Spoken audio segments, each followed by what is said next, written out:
や、めちゃくちゃいいね。これ今、左半分だけ終わって、あと枠も塗ったんですけど、やっぱ全然違うね。塗ってんのと塗ってないの。素晴らしいよ。めっちゃ綺麗。じゃあ、残りもやります。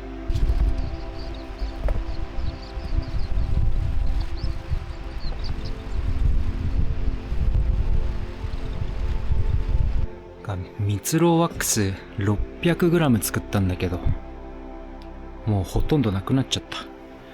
すごい木材が乾燥してたっぽいです。いやー、すごい綺麗。いや、めっちゃ綺麗。素晴らしいね。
蜜蝋ワックス塗ってから1週間ぐらい経ったんですけど、でね、かなりしっとりしていい感じですね。